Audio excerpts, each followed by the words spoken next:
ચાલો સીધા જ મુદ્દા પર આવીએ. આજે આપણે વાત કરીશું યુનિટ 3 રિન્યુએબલ એનર્જી ટેકનોલોજીઝ વિશે, એટલે કે નવીનીકરણીય ઉર્જાની જે તકનીકો છે એના વિશે. મારું નામ છે જગદીશ પાટણકર અને આ વિશ્લેષણ મેં જ તૈયાર કરીને પ્રસ્તુત કર્યું છે. તો સૌથી પહેલાં એ સમજીએ કે આપણે કયા મોટા પડકારનો સામનો કરી રહ્યા છીએ. વાત છે આપણી ઉચ્ચ કાર્બન સમસ્યાની.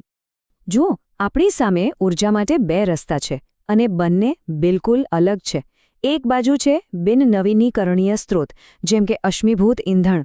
સમસ્યા એ છે કે એ એક દિવસ ખતમ થઈ જશે અને એનો કાર્બન ફૂટપ્રિન્ટ પણ બહુ મોટો છે. અને બીજી બાજુ છે નવીનીકરણીય વિકલ્પો, જેમ કે સૂર્ય અને પવન, જે ક્યારેય ખૂટવાના નથી અને આપણા ગ્રહ માટે ઘણા સારા છે. પણ આટલી બધી ચિંતા શા માટે? સીધી વાત છે, બિન નવીનીકરણીય સ્ત્રોતોનો આપણે જેમ જેમ ઉપયોગ કરીશું તેમ તેમ એ ખતમ થતા જશે. એટલું જ નહીં, એનાથી એટલો બધો કાર્બન પેદા થાય છે જે ગ્રીનહાઉસ ગેસ ઉત્સર્જન અને આબોહવા પરિવર્તન માટે સીધો જ જવાબદાર છે. એટલે જ પરંપરાગત ઉર્જાથી દૂર જવું હવે ખૂબ જ જરૂરી બની ગયું છે. તો ઠીક છે, સમસ્યા તો સમજાઈ ગઈ. હવે વાત કરીએ એના એક મોટા ઉકેલની. અને આ શક્તિ આપણને મળે છે એક તારામાંથી. જી હા, સૌર ઉર્જા. આ બધો જાદુ એક વૈજ્ઞાનિક સિદ્ધાંત પર આધારિત છે, જેને કહેવાય છે ફોટોવોલ્ટેઇક અસર.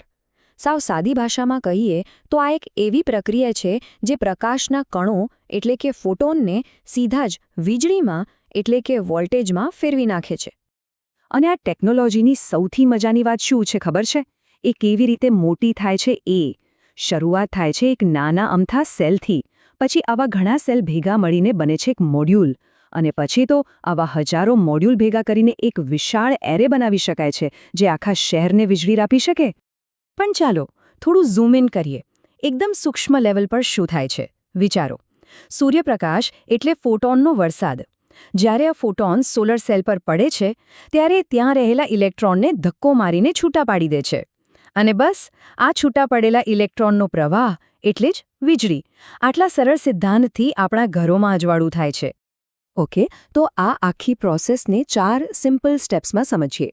પહેલું, ફોટોન શોષણ, મતલબ કે સૂર્યની ઊર્જા શોષાઈ જાય છે. બીજું, ઇલેક્ટ્રોન ઉત્તેજના, એટલે કે ઇલેક્ટ્રોનને એનર્જી મળે છે અને એ છૂટા પડે છે. ત્રીજું, ચાર્જનું વિભાજન, જેમાં એક ઇલેક્ટ્રિક ફિલ્ડ ઇલેક્ટ્રોન અને હોલ્સને જુદા પાડે છે. અને છેલ્લું, ચોથું સ્ટેપ, કરંટ જનરેશન, જેમાં આ છૂટા પડેલા ઇલેક્ટ્રોનનો પ્રવાહ ડાયરેક્ટ કરંટ એટલે કે ડીસી બનાવે છે. તો આખી સફર કેવી છે? સોલર પેનલ બનાવે છે ડીસી પાવર, પણ આપણા ઘરમાં મોટાભાગના ઉપકરણો ચાલે છે એસી પાવર પર. તો અહીં એન્ટ્રી થાય છે ઇન્વર્ટરની. ઇન્વર્ટરનું કામ એક ટ્રાન્સલેટર જેવું છે. એ ડીસી પાવરને એસી પાવરમાં ફેરવી દે છે અને બસ સૂર્યના કિરણોથી માંડીને ઘરની સ્વિચ સુધી વીજળી પહોંચી જાય છે. હવે એવું નથી કે બધી સોલર પેનલ એક જેવી જ હોય. મુખ્યત્વે 3 પ્રકાર છે: મોનોક્રિસ્ટલાઇન, પોલીક્રિસ્ટલાઇન અને થિન ફિલ્મ. મોનોક્રિસ્ટલાઇન સૌથી બેસ્ટ પરફોર્મન્સ આપે છે, પણ એનો ભાવ પણ સૌથી વધુ હોય છે. પોલીક્રિસ્ટલાઇન વચ્ચેલો રસ્તો છે, સારો વિકલ્પ. અને થિન ફિલ્મ સૌથી સસ્તી છે, પણ એની કાર્યક્ષમતા થોડી ઓછી હોય છે. એટલે કે કાર્યક્ષમતા, ખર્ચ અને દેખાવ આ ત્રણેય વચ્ચે સંતુલન જાળવવું પડે છે. અને આમને ઓળખવા પણ સહેલા છે. મોનોક્રિસ્ટલાઇન સેલ એકદમ એકસરખા કાળા રંગના દેખાશે, જ્યારે પોલીક્રિસ્ટલાઇન સેલ વાદળી રંગના અને એના પર જાણે કોઈ ડિઝાઇન હોય એવા દેખાશે. આ દેખાવનો તફાવત એમને બનાવવાની રીતને કારણે હોય છે. પણ વાત ખાલી સૂર્ય પર અટકતી નથી. ચાલો હવે બીજા કેટલાક દમદાર સ્ત્રોતો પર પણ નજર કરીએ.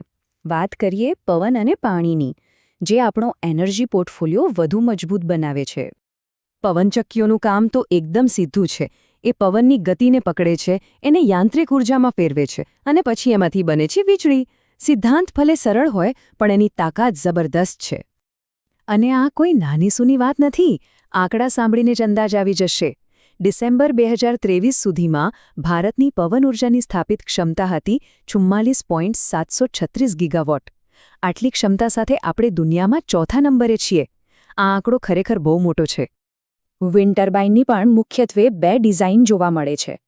એક છે હોરિઝોન્ટલ એક્સિસ, જે આપણે સામાન્ય રીતે જોઈએ છીએ, જેના પાંખિયા જમીનને સમાંતર ફરે છે, અને બીજી છે વર્ટિકલ એક્સિસ, જેના પાંખિયા સીધી ધરી પર ગોળ ગોળ ફરે છે, લગભગ ઈંડા ફેટવાના મશીન જેવી દેખાય છે. અને હજી પણ બીજા વિકલ્પો છે. સૂર્ય અને પવન સિવાય બાયો એનર્જી છે, જે કચરા અને વનસ્પતિ જેવી વસ્તુઓમાંથી બળતણ બનાવે છે. જીઓથર્મલ એનર્જી છે, જે પૃથ્વીના પેટાળની ગરમીનો ઉપયોગ કરે છે. અને ઓશન એનર્જી પણ છે, જે સમુદ્રના મોજા અને ભરતી ઓટની તાકાતથી વીજળી પેદા કરે છે. તો આ બધી ટેકનોલોજીનો આપણા રોજિંદા જીવનમાં ઉપયોગ કેવી રીતે થાય છે? ચાલો સોલર સિસ્ટમના ઉદાહરણથી સમજીએ. 2 મુખ્ય પ્રકારો, ઓન-ગ્રીડ અને ઓફ-ગ્રીડ, જે આપણા જીવનને પાવર આપે છે. આ બંને વચ્ચેનો તફાવત સમજવો બહુ જરૂરી છે. ઓન-ગ્રીડ સિસ્ટમ તમારા ઘરને સરકારી વીજળી લાઇન એટલે કે ગ્રીડ સાથે જોડી રાખે છે. જો તમે વધારે વીજળી બનાવો તો એ ગ્રીડમાં જમા થાય, જ્યારે ઓફ-ગ્રીડ સિસ્ટમ સંપૂર્ણપણે સ્વતંત્ર હોય છે. એમાં વીજળીનો સંગ્રહ કરવા માટે બેટરીનો ઉપયોગ થાય છે. તો આ ઓફ-ગ્રીડ સિસ્ટમ ચાલે કેવી રીતે? એમાં સોલાર પેનલ તો હોય જ, પણ એની સાથે હોય છે એક ચાર્જ કંટ્રોલર, જે બેટરીને ઓવરચાર્જ થતી બચાવે છે. અને સૌથી મહત્વનો ભાગ છે બેટરી બેંક. આ બેટરીઓ જ રાતના સમયે કે જ્યારે સૂરજ ન હોય ત્યારે ઘરને પાવર આપે છે. તો આ બધા અલગ અલગ ટુકડાઓ જ્યારે ભેગા થાય ત્યારે એક બહુ સ્પષ્ટ અને શક્તિશાળી ચિત્ર સામે આવે છે, અને એ છે આપણા સ્વચ્છ ઊર્જાના ભવિષ્યનું. અને આ નવીનીકરણીય ઊર્જાની અસર કેટલી વ્યાપક છે એ જુઓ. એનાથી દુર્ગમ ગામડાઓમાં વીજળી પહોંચી રહી છે, ગાડીઓથી લઈને બોટ સુધી બધું ચાલી રહ્યું છે. અરે, અવકાશના મિશનમાં પણ આ જ ઊર્જા કામ લાગે છે. અને આ બધાથી પણ ઉપર એ ગ્રીનહાઉસ ગેસનું ઉત્સર્જન ઘટાડીને ગ્લોબલ વોર્મિંગ સામે લડવામાં મદદ કરે છે. તો અંતમાં એક જ સવાલ ઊભો થાય છે. ટેકનોલોજી તો આપણી પાસે છે. હવે સવાલ એ નથી કે આપણે સ્વચ્છ ભવિષ્ય બનાવી શકીશું કે નહીં. સવાલ એ છે કે આપણે એને કેટલી ઝડપથી બનાવીશું. જો આ માહિતી રસપ્રદ અને ઉપયોગી લાગી હોય તો આ વિડીયોને શેર, લાઇક અને કોમેન્ટ જરૂર કરજો. અને આવા જ બીજા વિષયો પર ઊંડાણપૂર્વક જાણકારી મેળવવા માટે અમારી ચેનલ ધ સિલેબસને સબસ્ક્રાઇબ કરવાનું ના ભૂલતા.